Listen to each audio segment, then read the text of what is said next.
Ma belle-fille pensait que j'étais trop vieux pour remarquer son stratagème. En pleine célébration de mon succès, devant des dizaines de personnes, elle a discrètement versé une poudre fine dans mon verre de vin. Si je n'avais pas eu l'œil aiguisé, je me serais effondré à table et tout le monde aurait cru à une crise cardiaque. Ce soir-là, j'ai transformé une tentative de meurtre en révélation publique devant des dizaines de témoins. Je m'appelle Michel Arnaud, 69 ans. Toute ma vie a été liée au chantier poussiéreux, à l'odeur du ciment et du bois. La seule chose dont j'ai été fier pendant des décennies, c'est cette petite villa en bordure de Lyon, où ma femme et moi avons élevé notre fils. Mais ce foyer est froid depuis longtemps.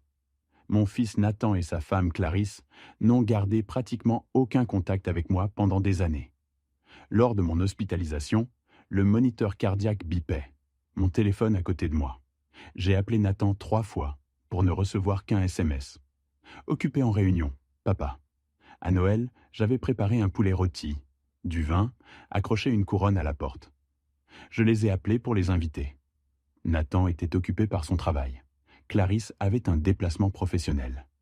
Je suis resté seul à table, le cœur serré. Quelques heures plus tard, sur les réseaux sociaux, j'ai vu leurs photos. Radieux, attablés pour un dîner somptueux chez les parents de Clarisse. À cet instant, j'ai compris. Ils ne voulaient simplement pas venir me voir. J'ai continué à envoyer des SMS. Nathan, papa pense à toi. Viens dîner ce week-end. Rarement une réponse. Vous connaissez cette sensation d'appeler dans le vide? Petit à petit, j'ai compris que pour eux, je n'étais qu'une ombre lointaine, un vieux père encombrant. L'ironie, c'est que je n'ai jamais cessé de penser à eux. Les jours d'hiver glacial, j'imaginais Nathan enfant jouant dehors, ses petites mains gelées qu'il glissait dans les miennes, en disant « Papa, tes mains sont si grandes. Je veux avoir des mains comme ça pour construire des maisons avec toi. » Clarisse, ma belle-fille, ne m'a jamais vraiment considéré comme un parent. Un soir, elle a dit devant tout le monde « De nos jours, les gens doivent savoir profiter de la vie, vivre comme papa Michel, économiser chaque centime, toute une vie finit coincée dans cette vieille maison. » Nathan n'a jamais pris ma défense. Vous vous demandez peut-être pourquoi j'ai continué à appeler, à attendre? Parce que je suis un père. Dans le cœur d'un père, il y a toujours de la place pour son enfant. Les cheveux blanchis, les mains tremblantes, ne souhaitant qu'entendre « Papa ». Ces années d'abandon sont devenues le combustible de tout ce qui allait se dérouler. Car quand Clarisse et Nathan ont finalement frappé à la porte, ce n'était pas pour prendre de mes nouvelles. On dit souvent que les mots durs des étrangers passent comme le vent. Mais quand ils viennent de votre propre sang, de ceux que vous avez élevés de tout votre cœur, ils se gravent en vous comme des marques sur la pierre. J'ai appris cette vérité très clairement durant les années où mon fils et ma belle-fille se moquèrent de mes choix. Il y a plus de 20 ans, quand j'étais encore vigoureux et travaillais quotidiennement sur les chantiers, j'ai commencé à économiser chaque centime, non pas pour acheter une voiture de luxe, non pas pour dépenser sans compter, mais pour protéger mes vieux jours. Je ne voulais pas qu'un jour je dépende de qui que ce soit, pas même de mon fils. C'est pourquoi je me suis tourné vers les parcelles forestières à la périphérie de Lyon. À l'époque, elles étaient si bon marché que les gens me traitaient de fou. Michel, des terres forestières? Qui achèterait ça? Au mieux, tu peux y faire paître des vaches. Ça n'a aucune valeur. Mais j'avais une intuition. Je croyais qu'un jour la ville s'étendrait et que ces parcelles méprisées changeraient vos vies. Je me souviens de ce premier soir où j'en ai parlé à Nathan. Il avait une vingtaine d'années alors, fraîchement marié à Clarisse. J'ai dit que je venais de signer pour un autre terrain au nord. La terre était vaste, avec un petit ruisseau. Je pensais qu'elle aurait de la valeur plus tard. Nathan a levé les yeux de son téléphone. Il a ricané. Papa a encore gaspillé de l'argent. Qu'y a-t-il là-bas à part des arbres et des rochers? Tu es sûr que quelqu'un en voudra un jour? Clarisse, assise à côté de lui, a ri encore plus fort. Elle a posé son verre de vin, se moquant. Tu prévois de construire un chalet avec des ours noirs? Les gens investissent en bourse, et toi, tu accumules des terres forestières, sans réfléchir. Je suis resté silencieux. Je ne voulais pas me disputer, mais à l'intérieur, ça piquait froid. J'ai simplement hoché la tête et me suis versé une autre tasse de thé chaud, comme pour laver la honte dans ma propre maison. Dans les années qui ont suivi, j'ai continué à acheter d'autres parcelles, entendant à chaque fois les mêmes mots. Une fois, Nathan a même explosé. Papa, si tu veux m'aider, donne-moi juste du liquide. J'ai besoin de capital pour lancer mon entreprise. Ces terres sont inutiles. Tu sais comment les gens se moquent de toi? J'ai serré les dents. Dans ma tête résonnait la question: mon fils me traitait-il comme un distributeur automatique? Mais je n'ai pas osé le dire à voix haute, craignant qu'un mur ne s'élève entre père et fils qui ne pourrait jamais être brisé. Clarisse était pire. Elle n'avait aucune retenue, m'insultant ouvertement devant ses amis. Mon beau-père pense qu'il est intelligent, mais il n'achète que des déchets. Qui serait assez stupide pour investir dans des terres forestières? Ses amis éclataient de rire pendant que je restais silencieux, tapotant légèrement mon verre du bout des doigts. Une habitude pour cacher ma honte. Cette nuit-là, je suis rentré chez moi, me suis assis seul sur le porche, et écouté les grillons, et me suis demandé: ai-je vraiment tort? Pourtant, malgré les moqueries, je me suis accroché à ma conviction. Peut-être parce que j'avais l'habitude d'attendre. Une vie dans la construction m'avait appris qu'une fondation solide ne montre pas sa valeur immédiatement. Il faut du temps. Il faut de la patience. La terre, c'est pareil. Je m'en occupais discrètement. Les week-ends, j'inspectais chaque parcelle, marquais les limites avec des piquets, installais des clôtures en bois. Souvent, les gens me regardaient et secouaient la tête. Le vieux Michel s'accroche encore à des rêves impossibles. Mais je m'en fichais. Une seule chose me blessait. Mon fils n'est jamais venu avec moi. J'avais espéré que Nathan conduirait avec moi jusqu'à la périphérie, regarderait les montagnes et planifierait l'avenir ensemble. Mais non, pour lui, tout cela n'avait aucun sens. Je me souviens clairement d'un jour, il pleuvait à verse. Je venais de rentrer du chantier, les vêtements trempés. Nathan est passé avec Clarisse. Pendant que je séchais mes cheveux gris, je leur ai dit: « Je viens de signer pour un autre terrain. Celui-ci est près d'un lac avec un beau paysage. Je pense qu'on pourrait y construire un petit centre de villégiature. » Clarisse a ricané, s'est tournée vers Nathan. « Tu vois, l'argent qui aurait dû suffire pour qu'on ouvre une boutique, il l'a gaspillé sur un autre bout de terrain inutile. » Nathan n'a rien dit, a seulement baissé la tête, mais j'ai vu ses yeux remplis d'agacement et de mépris. Cette nuit-là, je suis resté éveillé pendant des heures. Je me suis souvenu quand il dessinait une maison avec une grande porte pour moi. Il avait dit qu'il construirait une maison pour que je puisse me reposer. Et maintenant, c'était lui qui traitait les briques que je posais pour l'avenir comme des déchets. Ces années-là, je me suis vraiment senti abandonné dans ma propre famille. J'ai supporté la froideur des appels sans réponse et le mépris pour mes choix. Mais je suis resté silencieux, patient. J'ai continué à investir, à croire. Au fond de moi, je savais qu'un jour, la vérité répondrait pour moi. Et ce jour est finalement arrivé. Mais quand il est arrivé, j'ai réalisé que tout le monde n'est pas prêt à accepter la vérité. Certains essaieront tout pour la tuer. Il y a eu des jours où je restais assis, seul sur le porche, regardant la forêt et me demandant quand ma patience serait récompensée. La réponse est venue plus tôt que prévu. Lyon a commencé à s'étendre. Les gens parlaient de centres de villégiature, de logements de luxe, de parcs industriels. Des cartes d'aménagement sont apparues dans les journaux. Et précisément, les parcelles forestières autrefois ridiculisées étaient maintenant très recherchées. Des sociétés immobilières sont venues frapper à ma porte. Certains jours, j'accueillais 3 ou 4 groupes, tous prêts à payer des prix élevés. J'ai signé discrètement des contrats. Parcelle après parcelle vendue, et en 2 ans, mon compte affichait plus de 28 millions d'euros. Je me suis assis devant l'écran de l'ordinateur, regardant la longue série de chiffres, mon cœur tremblant à la fois de peur et de joie. Après des années de moquerie, de mépris, tout prouvait maintenant que je n'étais pas fou. Je me souviens du matin où la banque a appelé pour confirmer le virement. Je venais de poser ma tasse de café, la lumière du soleil filtrant par la fenêtre, attrapant les particules de poussière dans l'air. Un moment tranquille, mais pour moi, le plus triomphant de ma vie. Je n'ai pas applaudi. Je ne me suis pas vanté. Je suis simplement resté assis en silence, pensant au chemin que j'avais parcouru.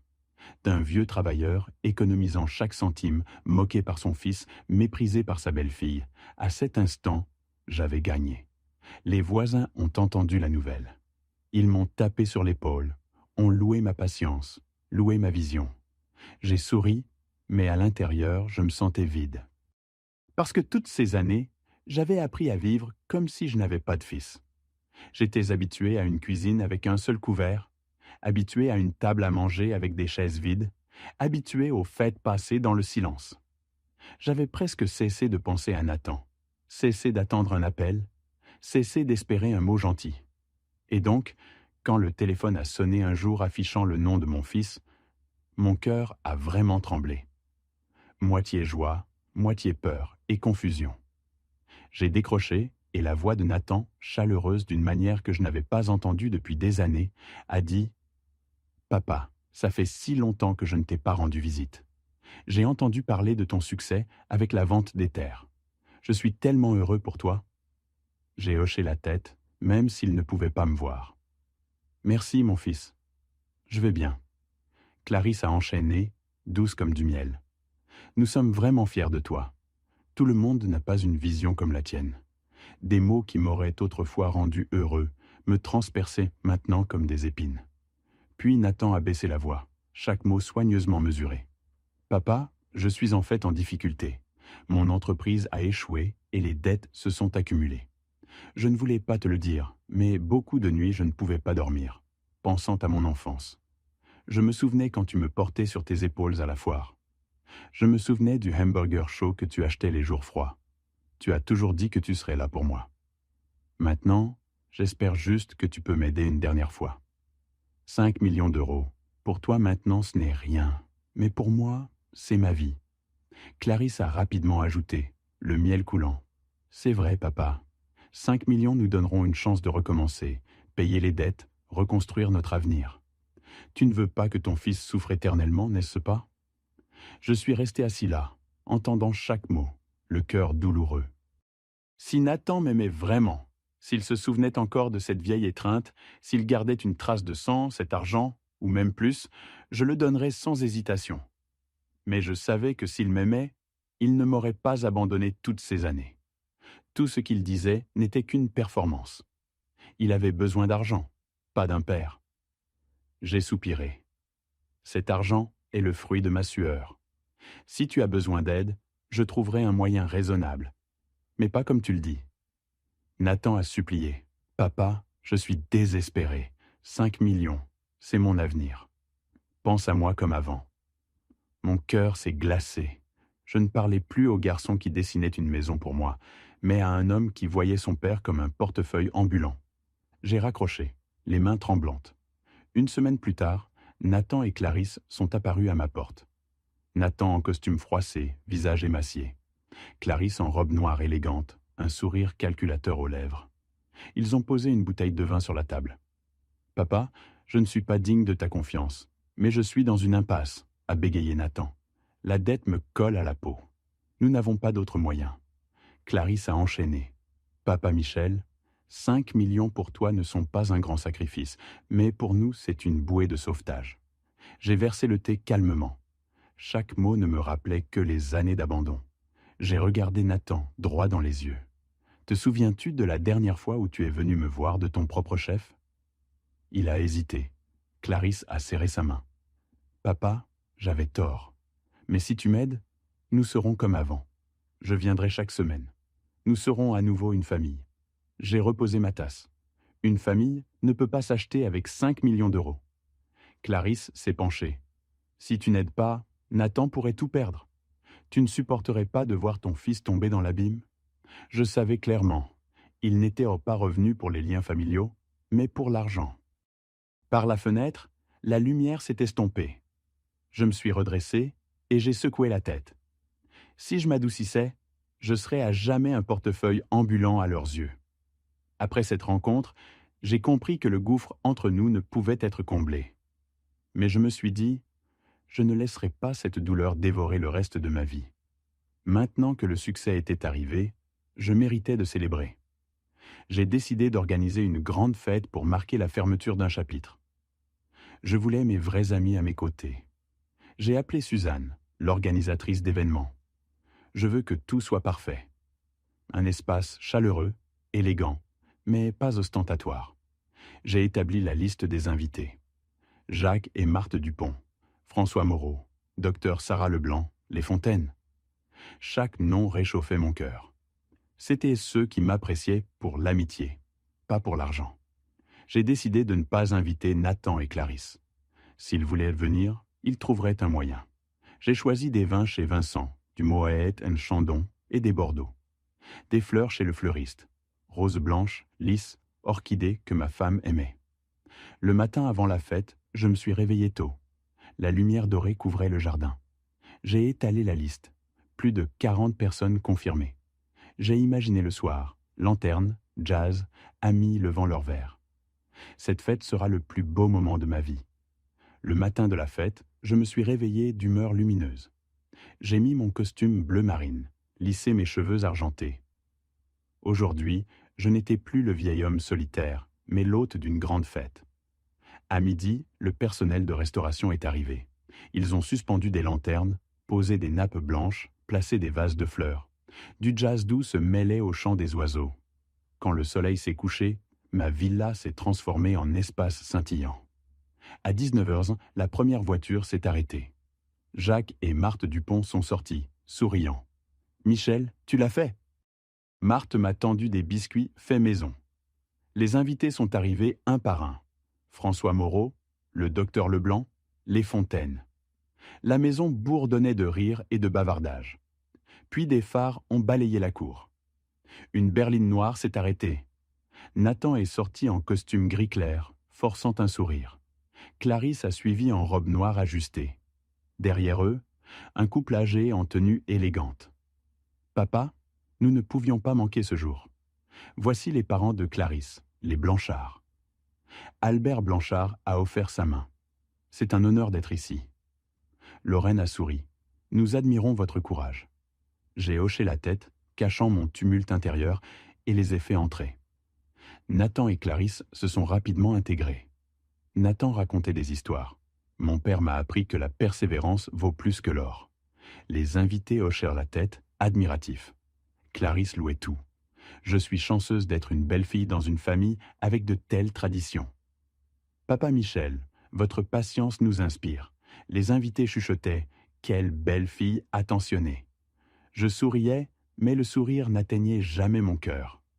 Les Blanchard bavardaient sincèrement avec mes amis. C'étaient des gens décents, ignorant que leur fille m'avait si souvent méprisé.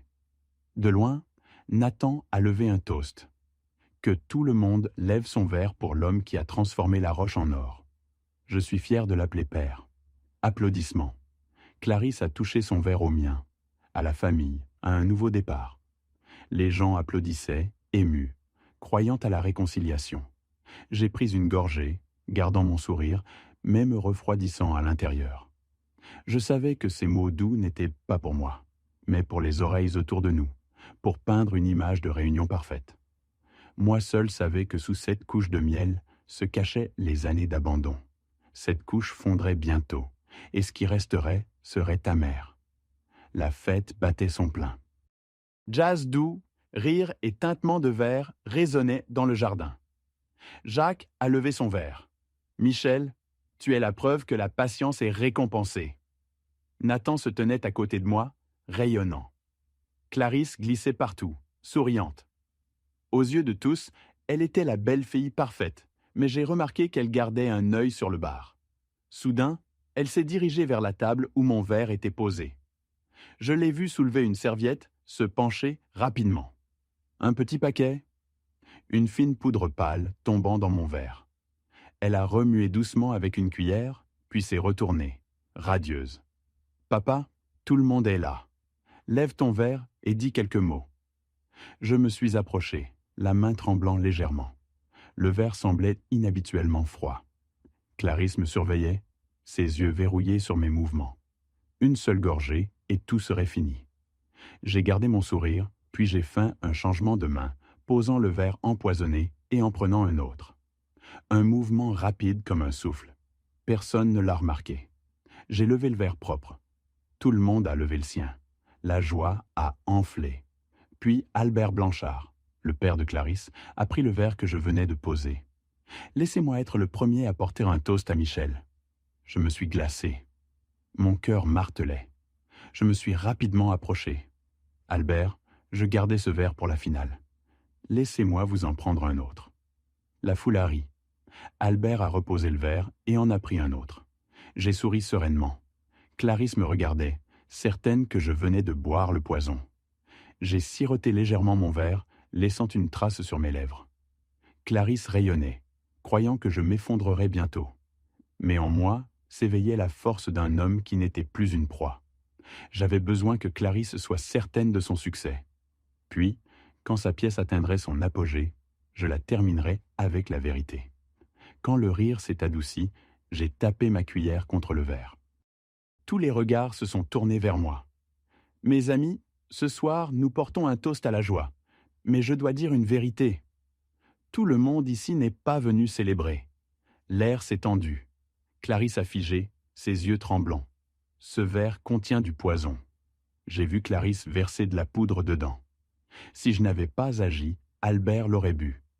Le jardin a explosé en halètements.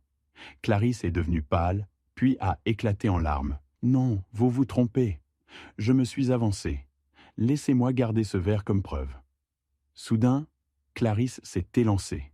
Le verre s'est brisé, le vin se répandant sur la pierre. Oh, quelle maladresse!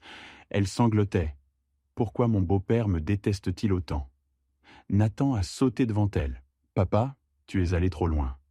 Peut-être que tu as trop bu. Les invités murmuraient. Il est vieux. Peut-être qu'il s'est trompé. Le soupçon se propageait comme des étincelles. Je suis resté silencieux. Puis j'ai levé la tête, ma voix tranchante. Très bien. S'il y a un doute, laissez la vérité parler. Je me suis tourné vers le personnel. Connectez l'écran au flux de caméra. Je vous ai demandé d'enregistrer cette fête. Maintenant, cela montrera la vérité. Le grand écran s'est allumé, et c'était là. Clarisse sortant un petit paquet, le versant au-dessus de mon verre, remuant soigneusement, puis souriant. Chaque détail clair, indéniable. Des cris horrifiés se sont répandus. Nathan est devenu rigide. Albert a reculé. Lorraine a agrippé sa poitrine.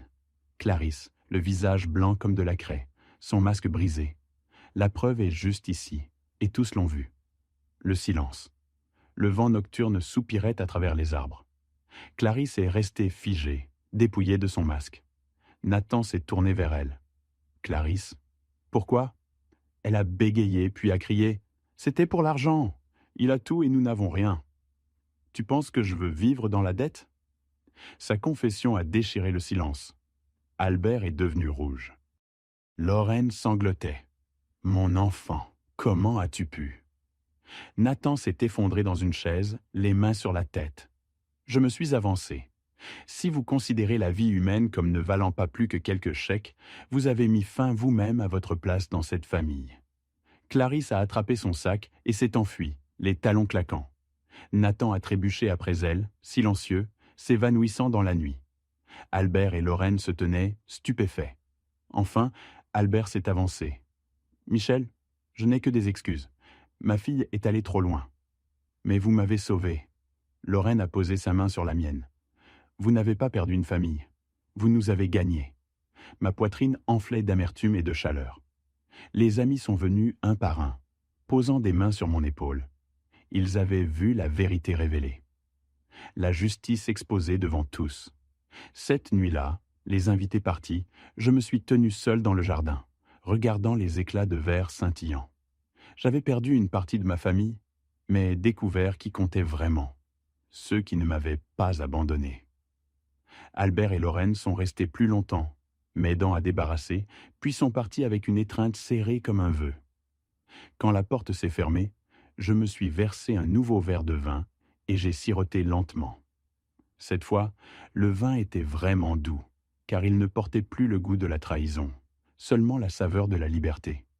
Ce que j'avais n'appartiendrait jamais aux avides, mais seulement à ceux qui en sont dignes.